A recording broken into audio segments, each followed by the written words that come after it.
हाँ जी, good morning. बात कर रहे थे अपन पीएन धारिता प्रभाव की, और उसका जो वो बनाया था अपन ने ग्राफ, मैंने आप लोगों को समझा दिया था, पर उसके अंदर एक छोटी सी चीज़ थी जो मैं मतलब एरिया की बात कर रहे थे अपन। इससे उसके अंदर कुछ ग्राफ बनाया था जो थर्ड नंबर किसके बीच बनाया था, आवेश घनत्व के बीच बनाया था। ठीक है, वहाँ से यूँ मानो कि वहाँ से आप लोग ये वाला पार्ट उठा के यहाँ पे ले आओ। ठीक है, कहाँ ले आओगे, एक बार साइड में ले आओ। क्लियर है? हाँ जी। किसके लिए निकाल रहे थे? आवेश घनत्व के लिए निकाल रहे थे ना, ये थर्ड वाला ग्राफ। हाँ, तो वहाँ से अपन ने क्या किया, इसको उठा के ले आए। किसके लिए निकाला था? देखो ऐसे कुछ बना था ना, ये क्या था, यहाँ पे रो था। रो था कि नहीं था? था। इसको आप नाम दे देते हैं जीरो, और इसको अपन बोल देते हैं अक्ष। ठीक है। अब क्या करते हैं अपन, ये वाला ऐसा सिस्टम भी था इसके अंदर कुछ। अरे लाइन भी क्यों टेढ़ी हो रही हो यार, ये लो जी। ठीक है, अब अपने को क्या करते हैं, यहाँ पे अपन देखो किसके लिए वैल्यू निकालेंगे। रो किसके समानुपाती होगा? अक्ष के। होगा कि नहीं होगा? अरे जब आप लोग ऐसे कोई ग्राफ बनाते हो, मान लो ये v है और ये अक्ष है, तो उसको ऐसे नहीं लिखते हो v समानुपाती अक्ष है, लिखते हो। तो ऐसे ही तो ये है, तो इसको क्या लिख दोगे आप लोग? क्या लिख दोगे रे? रो प्रोपोर्शनल टू अक्ष। ठीक है, तो ये लो रो प्रोपोर्शनल टू अक्ष, तो रो इक्वल क्या लिख देंगे इसको, a अक्ष। ठीक है, इसको अब यहीं पे छोड़ो। अब अपन बात करते हैं कि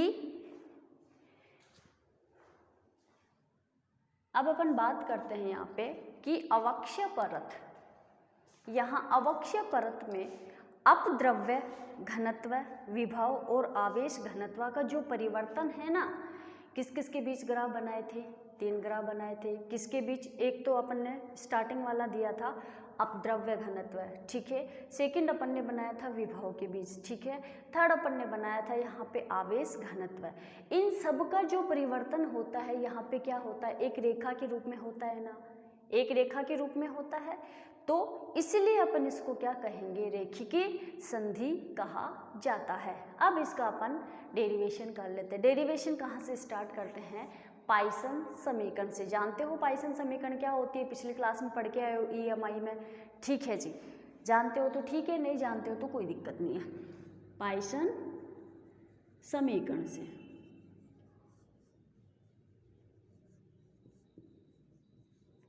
आ जाओ जी। पाइसन समीकरण होती है del square phi equal minus rho upon epsilon naught. ठीक है, क्या होती है पाइसन समीकरण?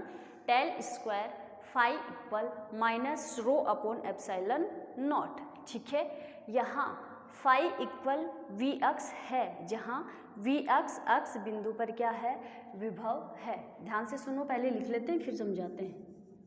यहाँ फाई इक्वल v अक्ष है, और जहाँ v अक्ष जो है वो क्या है, अक्ष बिंदु पर विभव है। ये लो जी, अपन ने यहाँ पे फाई की वैल्यू कितनी रख दी, v अक्ष। अब v अक्ष रखा है तो जाहिर सी बात है कि विभव की बात कर रहे हैं। अपन ने इस ग्राफ के अंदर इधर की मतलब अक्ष डायरेक्शन की तरफ ही प्रसार पड़ा है। इसका ओनली कौन सी डायरेक्शन में प्रसार किया है अपन ने, कौन सी डायरेक्शन में बात की है, अक्ष वाले में बात की है। तो क्या इस v अक्ष को अपन अक्ष बिंदु पे बोल सकते हैं? v अक्ष बिंदु पर क्या है, विभव है। सॉरी, क्या है, विभव है। देखो जी, अक्ष बिंदु पर विभव है।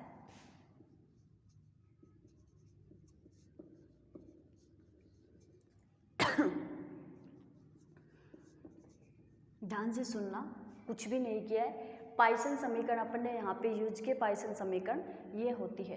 अब यहाँ पे फाई इक्वल अपन ने वी अक्ष रखा है, वी अक्ष, वी मतलब विभव और अक्ष मतलब अक्ष वाले प्रसार की बात कर रहे हैं। तो यहाँ पे वी अक्ष क्या है, अक्ष बिंदु पर विभव है। क्लियर है भाई यहाँ तक बात? ठीक है, तो यहाँ पे क्या आ जाएगा, डेल स्क्वायर, फाई की जगह वी एक्स पुट कर दें, कर दो, तो क्या आ जाएगा minus rho upon epsilon not.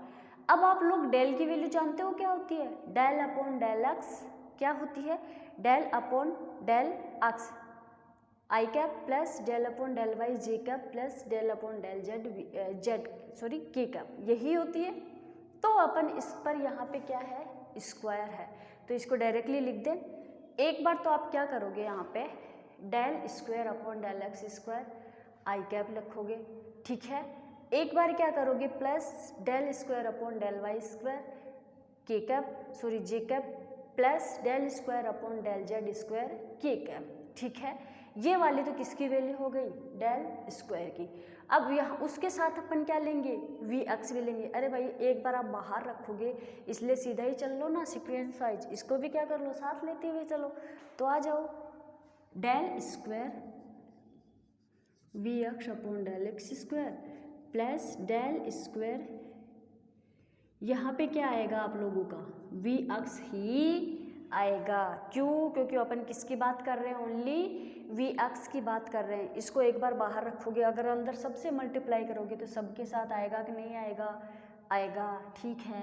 तो del Y square upon del square v x upon del Z square equal में क्या है, minus rho upon epsilon naught. पर एक चीज और नोट करो, यहाँ पे अपन ओनली कौन से बिंदु पर विभव ज्ञात कर रहे हैं, अक्ष बिंदु पर। पूरे ग्राफ के अंदर ही अक्ष की बात हुई है, ना तो y की हुई और ना z की। तो ये वाली दोनों टर्म क्या हो जाएगी, जीरो। ओनली किसकी बात करेंगे, अक्ष की करेंगे।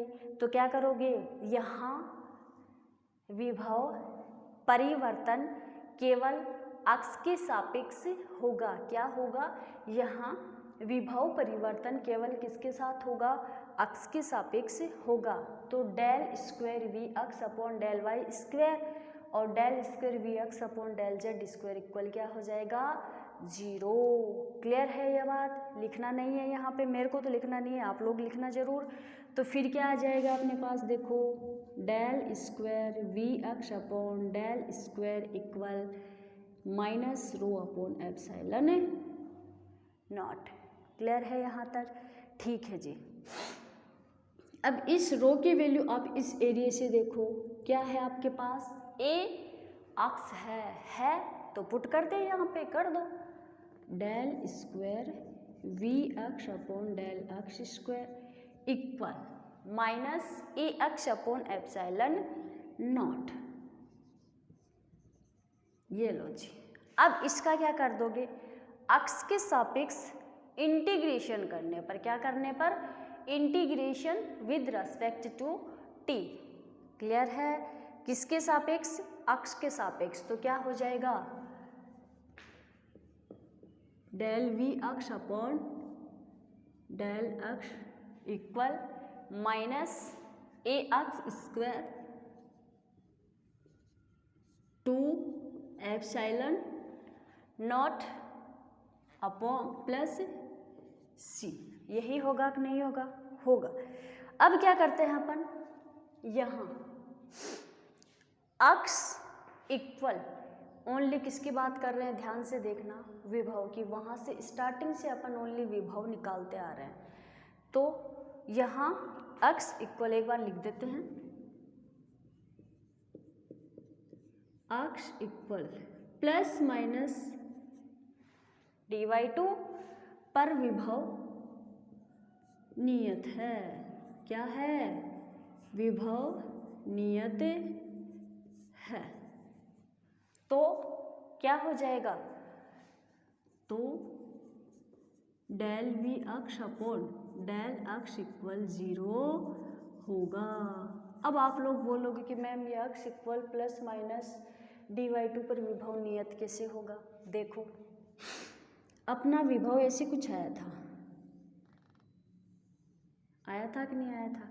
ये अपना क्या था v, और इस वाले पॉइंट के ऊपर क्या माना था प्लस dy2, और इस वाले पॉइंट के ऊपर क्या लिया था माइनस dy2, और ये क्या था vb था।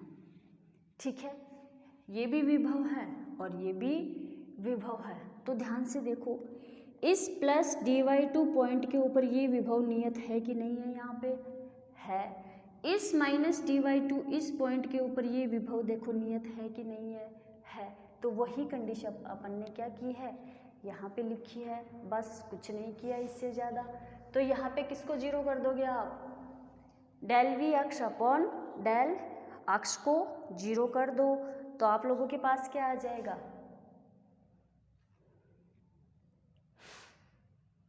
हाँ जी, क्या आ जाएगा आप लोगों के पास, देखो 0 माइनस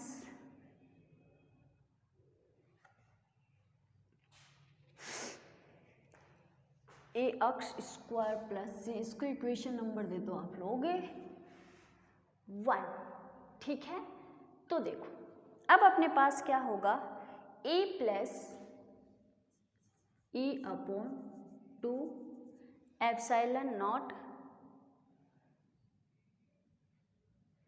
प्लस, हाँ जी क्या किया है, यहाँ अक्ष इक्वल प्लस माइनस dy2 पर विभव नियत है।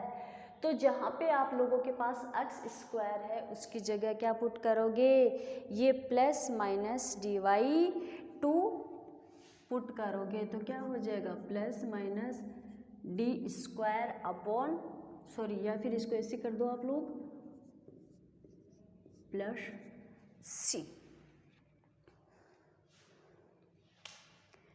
ओके जी, ठीक है।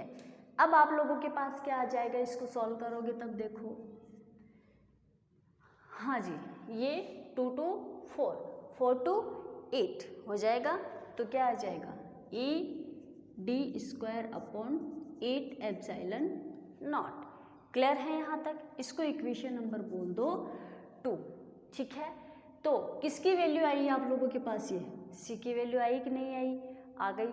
तो अब क्या करोगे, इस सी की वैल्यू इक्वेशन 1 में पुट कर दो। ठीक है, तो फ्रॉम इक्वेशन 1 एंड 2, तो आप लोगों के पास फिर क्या आ जाएगा, D V X upon del X equal minus A upon 2 epsilon naught plus C की वैल्यू क्या है, A D square upon 8 epsilon naught, कर दे पुट। ठीक है, अब क्या कर दो, इसका फिर से समाकलन कर दो। क्या कर दो, पुनः समाकलन करने पर, लो जी कर देंगे हम तो पुनः समाकलन।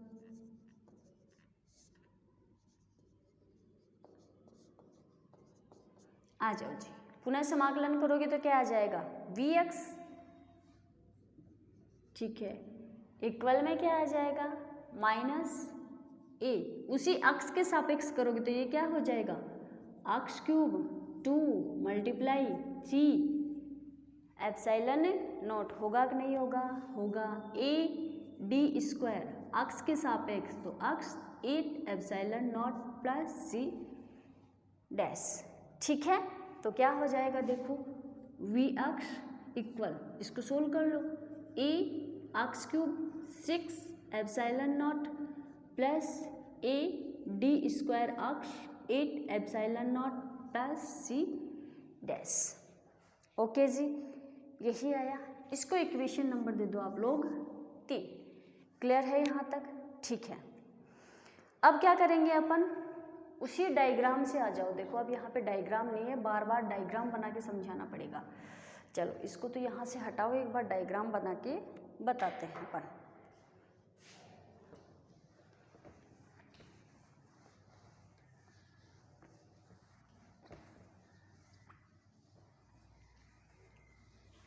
आ जाओ जी, अपन विभव की बात कर रहे हैं, ओनली अपन क्या निकाल रहे हैं, विभव।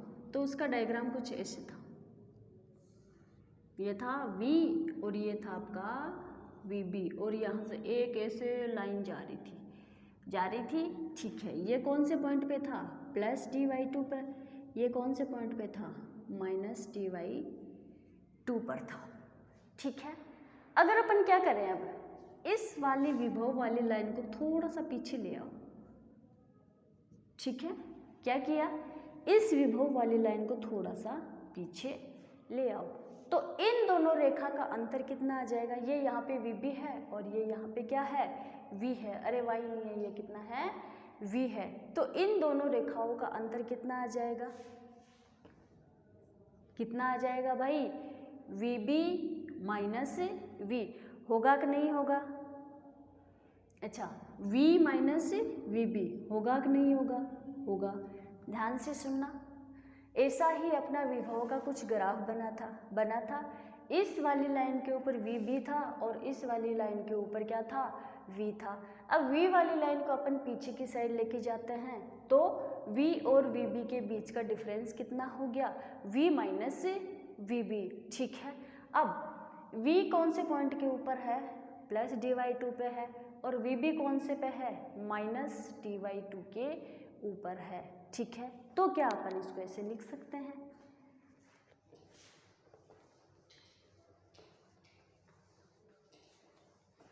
चलो जी, V माइनस फ्रॉम डायग्राम। ठीक है, V माइनस VB। अब V की वैल्यू कितनी थी, प्लस dy2, ठीक ही नहीं थी भाई, V dy2 ऐसे लिख सकते हैं, माइनस VB के ऊपर कितना था, माइनस dy2, यही थी। इस V के ऊपर तो प्लस dy2 था और इस VB के ऊपर क्या था, माइनस dy2 था, लिख दिया। अब अपन क्या करेंगे, देखो आगे समीकरण 3 में, इस समीकरण 3 में अक्ष इक्वल dy2 पर क्या होगा, V dy2 और वह अक्ष इक्वल माइनस dy2 पर V माइनस dy2, इसको इक्वेशन बोल दो 4, प्राप्त होगा। अब ये कैसे होगा, देखो मैंने क्या बोला, इक्वेशन 3 में अगर इस अक्ष की जगह आप लोग प्लस dy2 वैल्यू रखोगे इस पूरी इक्वेशन 3 के अंदर, तो आपको क्या प्राप्त होगा, ये V dy2 प्राप्त होगा। ठीक है, और इसी इक्वेशन 3 के अंदर अक्ष इक्वल माइनस dy2 रखोगे तो आपको क्या प्राप्त हो जाएगा, V माइनस dy2 प्राप्त हो जाएगा। तो देखो आ जाओ, रख के देखते हैं अपन, अपने को मिलेगा कि नहीं मिलेगा। तो फ्रॉम इक्वेशन 4, ठीक है, कहाँ से, फ्रॉम इक्वेशन 4 से आ जाओ। एक बार इक्वेशन 3 के अंदर पुट कर देते हैं अपन,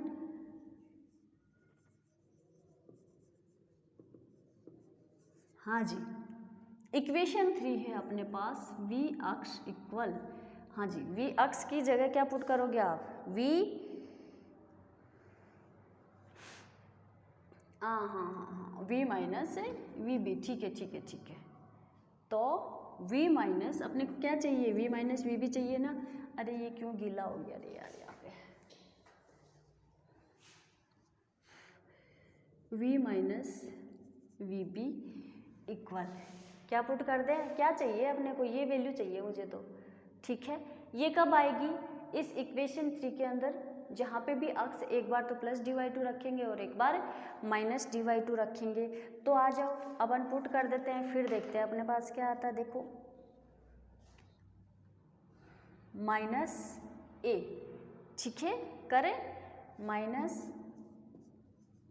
a, अक्ष क्यूब है तो कर दो, कितना प्लस का रख रहे हैं, dy2 की power 3 upon eight epsilon naught plus a d square, x है ओनली तो किसकी वैल्यू रख लें, प्लस dy2 की, अपॉन में क्या है, eight epsilon naught plus c dash. ठीक है, अब आ जाओ इसको सोल्व कर लेते हैं, तो क्या आ जाएगा, माइनस a, अच्छा जी, साथ में और क्या रख दिया अपन ने, हाँ प्लस सी डैश, ये वैल्यू हो गई अपनी किसकी, v की जगह क्या रखा अपन ने, प्लस dy/2 इक्वेशन 3 के अंदर। अब vb की भी वैल्यू निकालो, vb की भी वैल्यू रखो, क्या रखोगे, माइनस dy/2। कन्फ्यूजन हो रहे हो ना, थोड़ी सी ध्यान से सुनो एक बार, कोई दिक्कत नहीं, छूट जाएगा, कल करा देंगे। v minus v b equal ये वाली इक्वेशन आई, ठीक है। और ये वाली टर्म आप लोग जानते हो कहाँ से आई, उस ग्राफ से आई, ठीक है। अब अपन ने यहाँ पे क्या लाइन लिखी है, समीकरण 3 में अक्ष इक्वल dy/2 पर v dy/2 व x इक्वल माइनस dy/2 पर v माइनस dy/2 प्राप्त होगा। कब प्राप्त होगा ये ये वाली जो टर्म है ना, कहने का मतलब इन दोनों की वैल्यू अपन इक्वेशन 3 के अंदर पुट करेंगे, तब अपने पास ये दोनों कंडीशन प्राप्त होंगी, ठीक है। अपन वो ही काम कर रहे हैं, v minus v b, v की वैल्यू कितनी है, प्लस dy/2 है। अरे भाई v की वैल्यू कितनी है, प्लस dy/2 है, तो एक बार इक्वेशन 3 के अंदर अपन ने क्या रख दिया, प्लस dy/2। प्लस dy/2 ही पहले क्यों रखा, क्योंकि भाई v माइनस वी बी है, v के ऊपर कितना था, प्लस dy/2 था, इसलिए रख दिया। अब माइनस में vb है, तो vb की वैल्यू क्या है, माइनस dy/2 वैल्यू है, तो वो वाली भी अपन रख देते हैं। देखो क्या आ जाएगा, माइनस a माइनस dy/2 की power 3 8 epsilon naught plus a d square, sorry a square, ये क्या है रे यार, हाँ d स्क्वायर और minus dy/2 upon 8 epsilon not c dash, ठीक है। वैल्यू पुट की है। अब अपन इसको सॉल्व करते हैं, देखो क्या आ जाएगा, v minus v b equal, solve करोगे तो क्या आ जाएगा, माइनस a d क्यूब, क्या आ जाएगा, माइनस a d क्यूब, ये कितना हो जाएगा, 2 2 4 4 दूनी 4 तिया, भाई क्यूब है तो 2 2 4 2 8 8 आ गया। 2 की पावर कितनी, 2 की क्यूब कितनी होती है, 8 होती है, तो इस 8 को क्या कर दोगे, इस, अरे यार कितना होता है, 6 होता है, ठीक है। 6 को इस 8 से मल्टीप्लाई करोगे तो कितना आ जाएगा, 48, ये लो 48 epsilon naught plus a d cube, एक डी स्क्वायर ये, एक डी ये है, ठीक है, तो 8 दूनी 16 एप्सिलॉन नॉट प्लस सी डैश, यही वैल्यू इसकी आ जाएगी, बस ये किस में आएगी, माइनस में आएगी और कोई प्लस में आएगी, तो देखो a d cube upon 48 epsilon naught plus a d cube, हटा दो भाई इसको, अभी ये किसी इसका कुछ काम नहीं है यहाँ पे, ये लो ध्यान से देखना, समझना, अच्छे से समझ में आ जाएगा।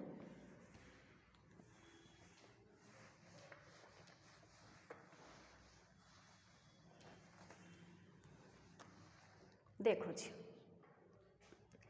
ये क्या हुआ, 6 epsilon naught minus c dash, clear है भाई यहाँ तक सबको, ठीक है। तो अब क्या हो जाएगा, v minus v b equal क्या हो जाएगा, माइनस 2a, सोल्व कर लेना इसको, 2a d cube 48 epsilon naught, ठीक है। अरे भाई इसमें से और इसमें से क्या कर दिया, बाहर निकाल दिया दोनों को ऐड करके, अब क्या आया, प्लस 2a, ये क्या हुआ रे, हाँ सही है, 2a d cube upon 16 epsilon naught, ठीक है। v minus v b equal क्या आ जाएगा आप लोगों के पास यहाँ पे, a, हाँ जी इसको ऊपर नीचे कर दो, हटा दो, 24 और ये कितना आ जाएगा 8, तो कितना बचा, minus a D cube 24 epsilon naught plus a D cube 18 epsilon naught. Clear है भाई यहाँ तक सबको, क्लियर है, कुछ नहीं किया है, बस सिंपल सा डेरिवेशन कर रहे हैं और कुछ भी नहीं है। चलो अब यहाँ से क्या कॉमन ले लो दोनों में से, देखो ए डी की क्यूब अपॉन 8 एप्सिलॉन नॉट क्या कर लोगे, यहाँ से कॉमन ले लोगे, ए डी की cube upon 8 epsilon not common ले लिया, तो वहाँ से कितना बचा आप लोगों के पास, -1/3 और +1, ठीक है, यही बचा। तो v minus v b equal कितना आ जाएगा जब इसको सॉल्व करोगे, तो 2/3 a d cube upon 8 epsilon naught 2/3 4, तो क्या आ गया आप लोगों के पास, v minus v b equal a d cube upon 4×12 epsilon naught. Clear है, ठीक है जी। अब यहाँ पे डी क्यूब की वैल्यू निकाल लो, डी क्यूब को इस साइड ले आओ, तो क्या आ जाएगा आप लोगों के पास, 12 एप्सिलॉन नॉट अपॉन ए और v माइनस वी पी, ठीक है, हाँ जी। तो d इक्वल कितना ले आओगे, 12 epsilon naught upon a v minus v b की पावर 1/3। भाई क्लियर है यहाँ तक, इसको इक्वेशन नंबर बोल देना आप, पीछे कितना था, इसको बोल देना 5। अब ये इक्वेशन 5 जो है ये क्या है, समीकरण 5 अवक्षय परत की चौड़ाई को व्यक्त करता है, ठीक है। इक्वेशन 5 किसको व्यक्त करता है, अवक्षय परत की चौड़ाई को।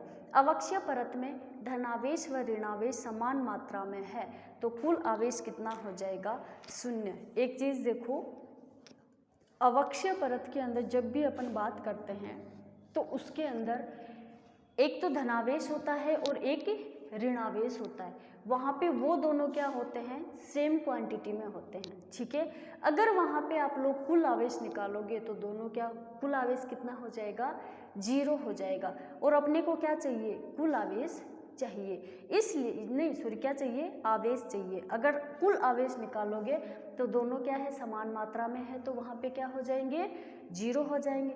इसलिए अपने को ओनली कौन सी पॉइंट के ऊपर निकालते हैं अपन, धनावेश पॉइंट के ऊपर इसका क्या निकालेंगे, आवेश निकालेंगे, ठीक है। माना अवक्षय परत में धनावेश क्या मान लेते, कैपिटल Q, उसको उठाओ, इसको अपन यहाँ से उठा के ले आए, ठीक है। क्या निकाल रहे हैं भाई, आवेश की बात कर रहे हैं ना अपन ने, विभव निकाल लिया अपन ने, अब अपन क्या निकालेंगे, आवेश निकालते हैं। देखो अवक्षय परत पे आवेश चाहिए अपने को। अब अपन ने ग्राफ में 3 चीजें ली थी, एक विभव, एक अपद्रव्य घनत्व और एक आवेश। तो आवेश के लिए वो जो ऊपर डायग्राम बना रखा है उस भाई जी को क्या कर लो, एक बार नीचे ले आओ, चलो नीचे उतरो भैया बाप। यहाँ पे आवेश को क्या किया अपन ने, कैपिटल Q लिया है, ठीक है। तो देखो यहाँ या फिर अवक्षय परत में माना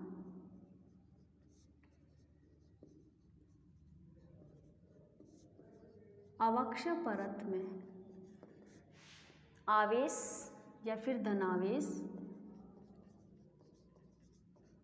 कैपिटल Q है, ठीक है।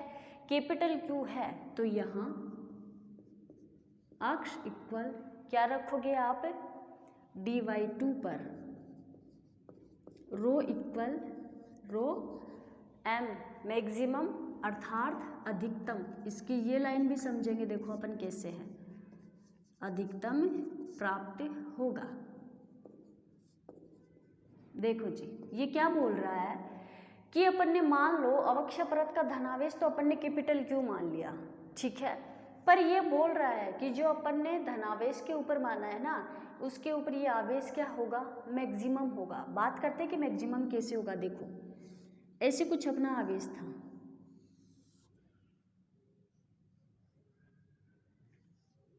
यहाँ पे क्या था, आवेश था, ठीक है। और आप लोगों को पता है